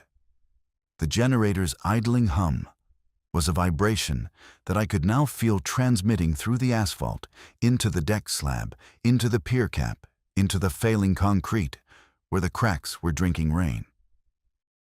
I had built on a dying foundation. This was, in a sense, what I had always done. Every bridge I inspected was dying. Every structure I assessed was in some stage of decay. The profession of structural engineering is the profession of understanding how things fail, and postponing the failure long enough for the failure to be someone else's problem. I had written 100 reports that said this structure requires intervention within X years, or failure is probable. And I had filed those reports and moved on to the next bridge. And the interventions had or hadn't happened. And the failures had or hadn't occurred.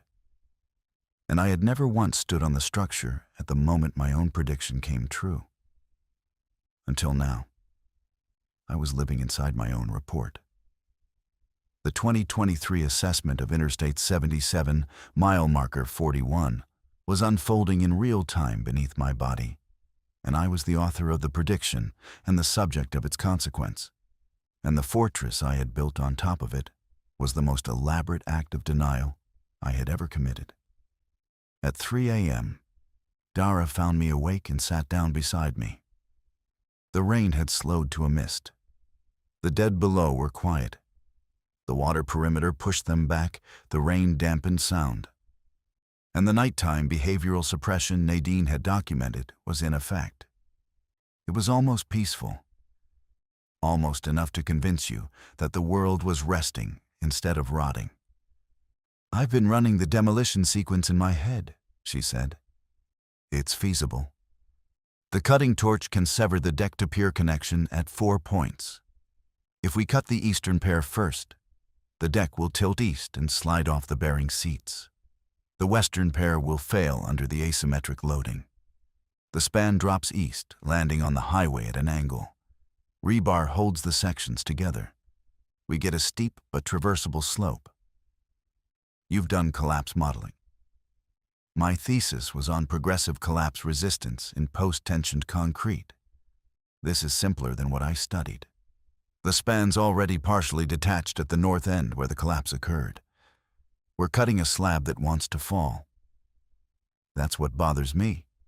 If it wants to fall, it might not wait for us to cut it. Which is why we should cut it on our terms. Tomorrow, first light. Tomorrow. Every hour of rain adds water to the cracks. Every freeze-thaw cycle this winter, if we're still here this winter, widens them. You know this. You wrote the report on this. I wrote the report 3 years ago. And the bridge fell. And now you're on the other one. I sat with that for a long time. The mist settled on my arms and face. Below, something metallic shifted in the wind. A car door, a sign, some remnant of the highway's former life moving in the dark. If we drop the span, I said, we lose everything. We lose a structure. We keep the people. The people survive because of the structure. The people survived before the structure. Nadine survived 31 hours in a hospital. Garrett survived 19 hours in a truck. Sophia and Kim survived on a ridge. They survived because they're resourceful and stubborn and willing to work. You gave them a roof. Don't confuse the roof with the reason. I closed my eyes.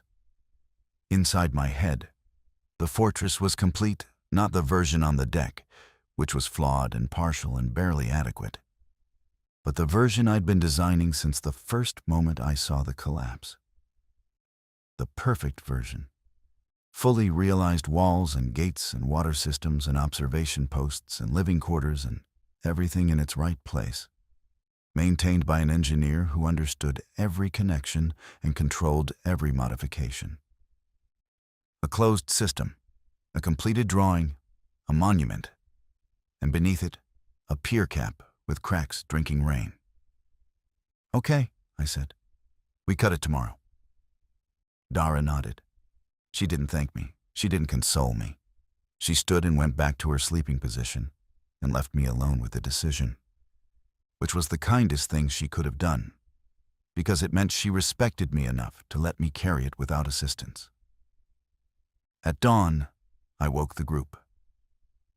I explained the plan.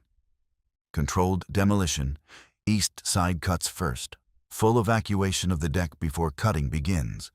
Assembly point at ground level south of the barricade, where the vehicle wall would provide cover. Everyone carries what they can. Everything else stays. The fortress is coming down, I said. I'm bringing it down. This is my call, and I'm making it before the bridge makes it for me. Nadine packed the first aid kit. Garrett packed the cutting torch, the welder's most portable tools, and the soapstone pencil he'd been marking with all week. Peter and Lex dismantled the shelter sheeting and rolled it into portable bundles. Kim pulled her garden containers to the edge of the deck and gently lowered them over the west barrier on a rope, setting them on the highway below with the care of someone relocating a nursery. Tomas helped Iris pack a backpack that contained, as far as I could tell, a single stuffed animal from the rest stop and 3 cans of peaches. Sophia turned off the creek water line. The moat began to dry. Within an hour, the wet perimeter would narrow, and the infected would start to drift closer. We were on a timer. Cutting sequence takes about 40 minutes, Dara said. We need to be off the deck within 30. 30 minutes. We've been here 8 days. 30 minutes to undo it. The building doesn't know how long it took. The building only knows the forces. She was right. I carried the acetylene tank to the east side bearing seat. Garrett carried the oxygen. Dara stood at the cutting point with me, marking the locations with soapstone 4 cuts, each through approximately 8 inches of deck slab at the connection plate. The torch would do it. The question was whether the partially cut structure would hold long enough for us to complete the sequence and evacuate. Everyone off the deck, I announced. Now, use the south barricade. Climb over the vehicle wall and assemble at ground level. They went, one by one, over the barricade, down the vehicle pile to the pavement below. Nadine carried Iris on her hip. Tomas went ahead and waited at the bottom to help. Garrett descended last, his bad knee making the vehicle climb a controlled fall, more than a deliberate descent. He reached the pavement and looked back up at me. I was alone on the overpass. I lit the torch. The flames sprang to life, blue cone, clean and precise. I put it to the first connection and began to cut. The concrete resisted, then yielded. The rebar inside glowed red and separated. Slag dripped 42 feet to the pavement below, sparking on impact. The sound was a steady roar that would draw every dead thing within half a mile. It didn't matter.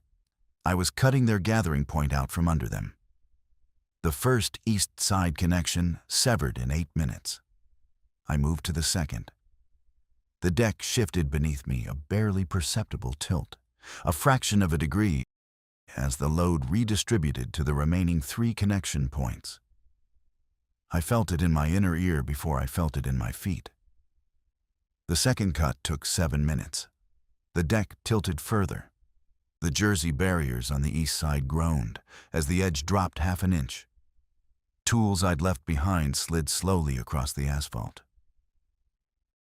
I killed the torch, walked to the west side. The two western connections were now bearing the full load asymmetrically. The concrete at the pier cap was compressing on the west side and pulling apart on the east, exactly as Dara had modeled. The span wanted to tip. I didn't need to cut the western connections. They would fail on their own when the eastern tilt exceeded their capacity. I had minutes, maybe less. I grabbed the cutting torch assembly and ran for the south barricade. The deck was tilting perceptibly now, 1 degree, 2 degrees, the eastern barrier dipping, the western barrier rising. I climbed the vehicle wall, threw the torch tanks over, and jumped to the pavement. "Run south," Dara yelled. Everyone ran. Behind us, the overpass span of Interstate 77 at mile marker 41 departed its pier caps with a sound that was nothing like the first collapse. The first had been sudden. This was slow. A grinding, tearing, grinding, cracking, grinding sequence that lasted 11 seconds. The deck slid east, as predicted. The rebar held sections together, as predicted. The span came to rest against the highway median at an angle, not flat, not vertical, a concrete hillside, steeper than the rubble ramp but recognizable as the same thing. A slope. An exit. Dust rose. The sound echoed. And then the dead came. They came from every direction. The collapse sound propagated through the valley like a starting gun. And every infected body within audible range oriented and moved. North, south, from the tree lines, from behind vehicles, from under the overpass where they'd sheltered from the rain. They converged on the dust cloud, on the rubble, on the place where the fortress had been. We were 200 yards south, crouched behind a box truck that had jackknifed across both lanes, watching the herd pour past us like a river around a stone. They didn't see us. They were locked on the stimulus, the sound, the vibration, the dust. They walked past our hiding position in groups of 5, 10, 15. Close enough that I could have reached out and touched the sleeve of a woman in a hospital gown who passed within arm's length of the truck's rear bumper. 10 of us, pressed against the truck's undercarriage. Not breathing, not whispering. Iris had her face buried in Nadine's shoulder, and Nadine had her hand over the child's ear, and neither of them moved. It took 20 minutes for the main surge to pass. Stragglers continued for another 10 slower ones, damaged ones, one dragging itself by its arms, legs useless, pulling its body along the asphalt with a perseverance that was horrible, precisely because it was not courage. Courage requires choice. This was mechanism. When the highway was clear enough to move, I stood and looked north at what remained of my fortress. The span lay at a steep angle against the median, broken into 3 major sections held together by rebar, surrounded by the debris of everything we'd built. The shelter was crushed. The water containers were smashed. The welded gate was twisted and hanging from one hinge, bent sideways by the rotation of the deck. The Jersey barriers had cracked and separated in several places. The garden containers Kim had lowered by rope were intact on the west shoulder, untouched. Everything else was rubble. And below the rubble, around the rubble, climbing onto the rubble, the dead. Dozens of them, exploring the collapsed structure with their hands and feet, stumbling over debris, falling into gaps between the broken slabs. They were drawn to it not just by the sound, which had ended, but by the mass of it, the presence. The overpass, even fallen, was a landmark, a place. They clustered at it the way they had clustered at it when it stood. "We need to move," Dara said. "South, toward Crockett." "The town is empty," Lex confirmed. "We scouted it. Structures are intact. We can find shelter." I looked at the rubble one more time. My fortress, my project, my identity for 8 days, which is an eternity when every day might be the last.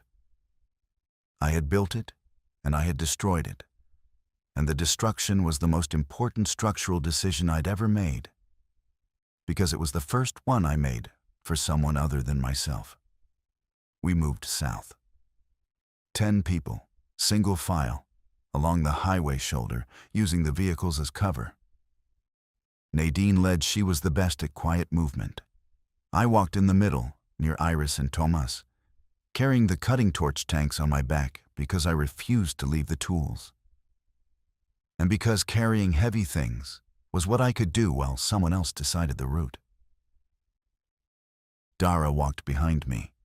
She said nothing. But occasionally, when the line stopped because Nadine signaled a contact ahead, Dara would put her hand on my shoulder, and the pressure was steady and brief, and communicated something that language would have ruined. Crockett was a 2-stoplight town, with a hardware store, a pharmacy, a diner, a volunteer fire department, and 43 residential structures arranged along a single main road that dead-ended at a creek. Lex had been right.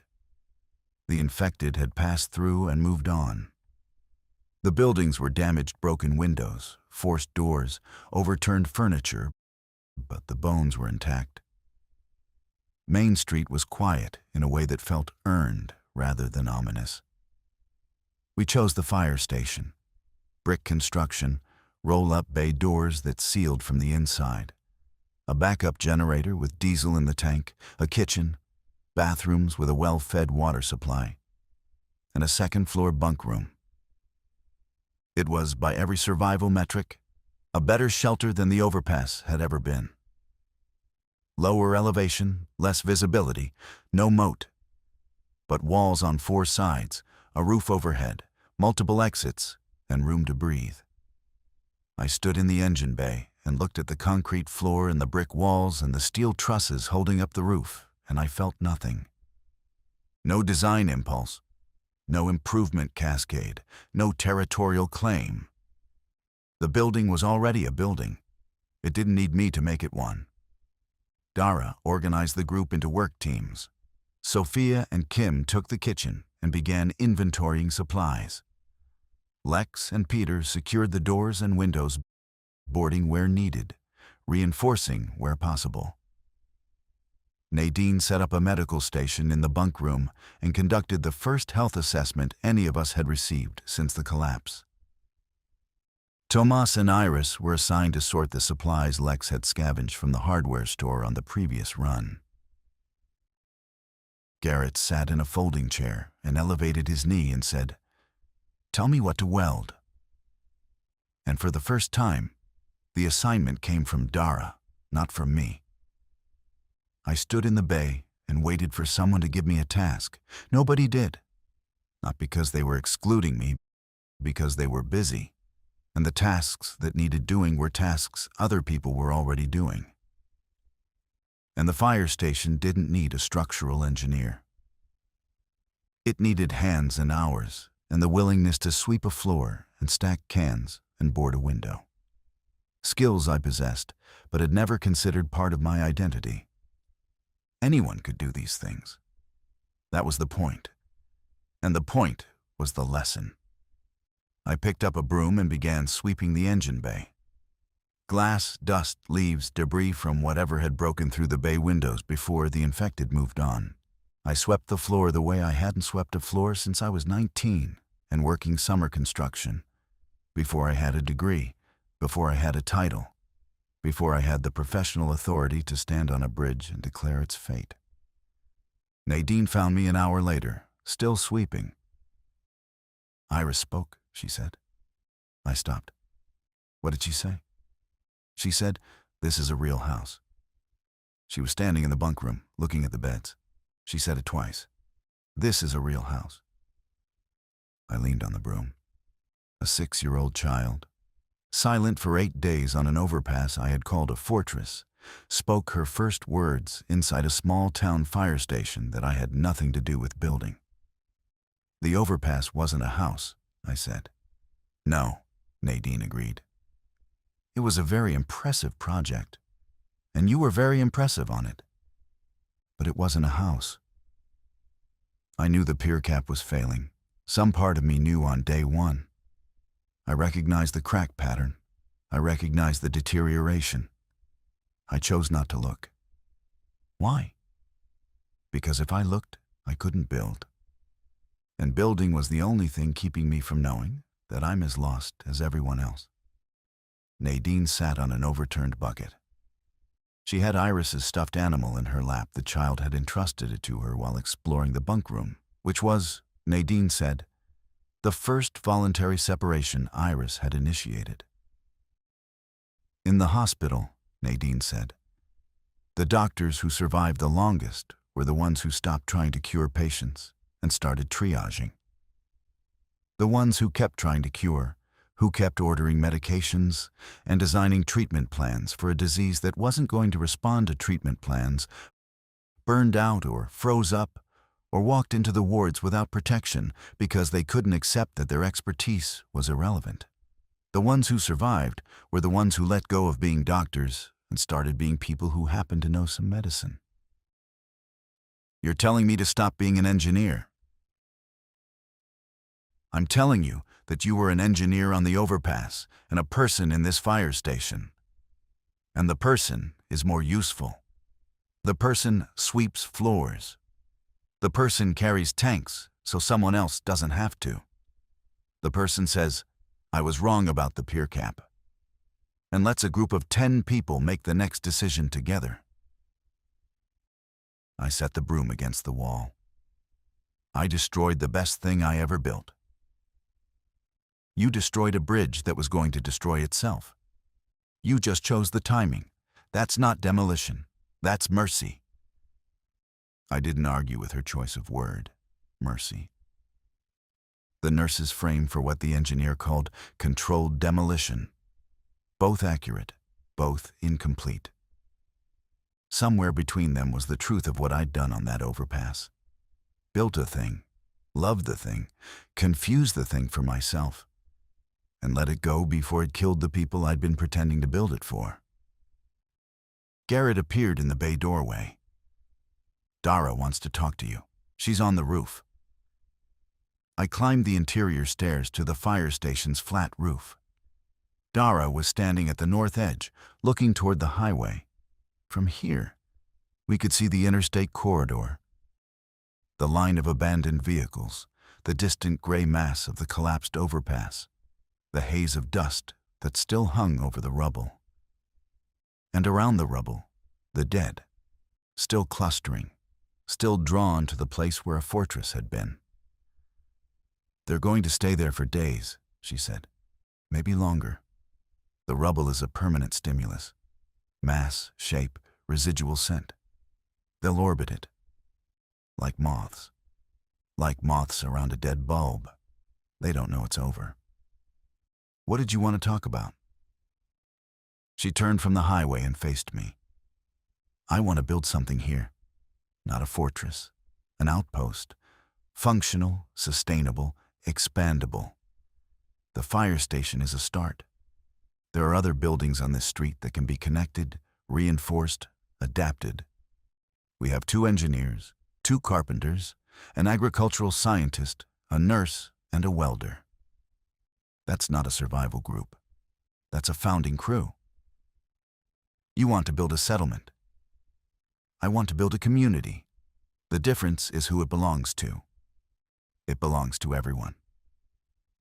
Say that again when someone else redesigns your floor plan. I almost laughed. It was not the moment for laughter, but the precision of her anticipation of my weakness was so exact, so clinically targeted, that the only response was recognition. She knew me. She knew engineers. She knew that saying it belongs to everyone was easy, and believing it was a daily demolition of the part of my mind that needed to sign every drawing. "I'll work on it," I said. "I know you will. That's why I want you here. Not because you're the best engineer we're about equal and you know it. Because you're the one who cut his own bridge down. That's a skill I don't have." We spent 3 weeks in Crockett before I stopped counting days. The fire station became the hub of a 4-building compound, connected by covered walkways that Peter and Lex constructed from lumber salvaged from a collapsed barn on the edge of town. Sophia established a garden in the fire station's rear lot, using seeds from the hardware store and soil from the creek bank. Kim designed an irrigation system that was, humblingly, more elegant than mine's smaller, more efficient, adapted to the specific drainage pattern of the lot rather than imposed on it from above. Garrett welded security gates for each building's entrance. He worked slowly now, his knee worse than he admitted. But his welds were as clean as ever, and each gate bore a small mark he'd adopted, a circle with a line through it, his pipe fitter's symbol for a closed valve.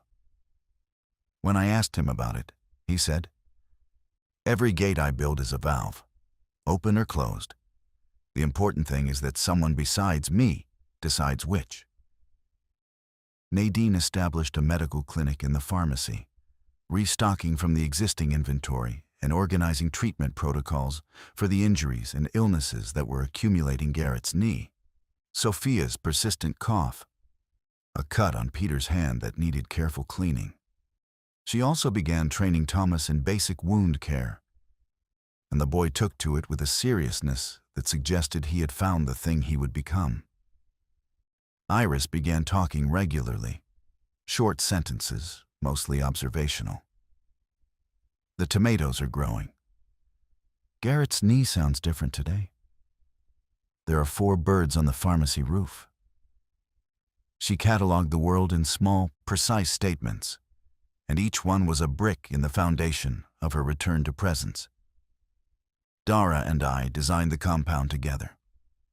We disagreed often. She favored redundancy where I favored efficiency. She wanted wider corridors where I wanted stronger walls. She prioritized community space where I prioritized storage. Every disagreement was productive because neither of us had final authority. We presented options to the group. The group decided. Sometimes they chose her design, sometimes mine, often neither, because Sophia or Lex or Nadine would suggest a third option that neither engineer had considered. The infected remained a presence.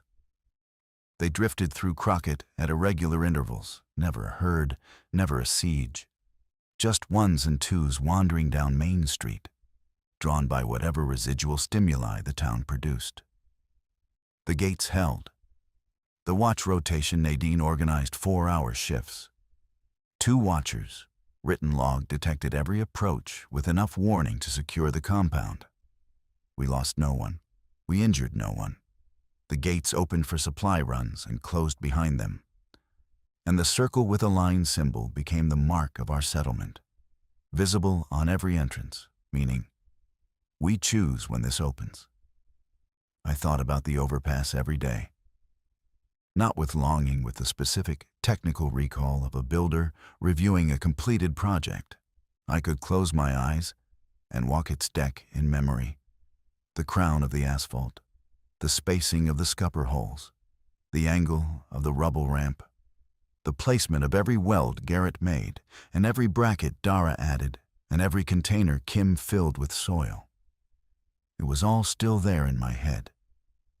A perfect structure that existed only in the archive of my experience. But I didn't try to rebuild it. I didn't try to recreate its geometry or its logic or its isolation. The fortress on the overpass was the work of a man who believed that the right structure could replace the need for other people. The compound in Crockett was the work of 10 people who believed that no structure was right unless it served all of them. I was still an engineer. I would always be an engineer. But the fortress was the last thing I would ever build alone. One evening, I walked to the north edge of town and looked up the highway toward mile marker 41. The overpass rubble was barely visible in the fading light, a gray irregularity on the horizon, no different from any other ruin on any other stretch of broken interstate. The dead were still there. I could see their shapes in the distance, moving slowly around the debris field, orbiting the wreckage of a place that had once been elevated and was now level with everything else. I watched them for a while. Then I went home. Not to the overpass, not to the fire station. To the table where 9 other people were eating a meal that Kim had cooked from Sophia's garden with water from Nadine's clinic, with plates that Iris had laid out one by one, counting under her breath, making sure there were 10. I still dream about the overpass, not the collapsed the building, the hours before anyone else arrived, when it was just me and 300 feet of concrete and a design taking shape in chalk on asphalt. In the dream, the fortress is complete. Every system operational, every barrier sealed. I stand at the center of the deck, and the elevation is perfect, and the silence is total, and nothing can reach me. Then I notice there are no other footprints on the deck. The shelter is sized for one. The water system fills a single cup. The gate has no handle on the outside. I wake from that dream the same way every time, not frightened, but corrected. The overpass taught me that I could build something no threat could breach. Crockett taught me that the thing no threat could breach was also the thing no person could enter. The perfect fortress and the perfect prison share a blueprint. The only difference is whether the lock faces in or out. My name is Curtis Lacey. I am a structural engineer. The best thing I ever built, I destroyed on purpose, and the second best thing I ever built has 9 other names on the drawings. I do not sign alone anymore. The foundation holds.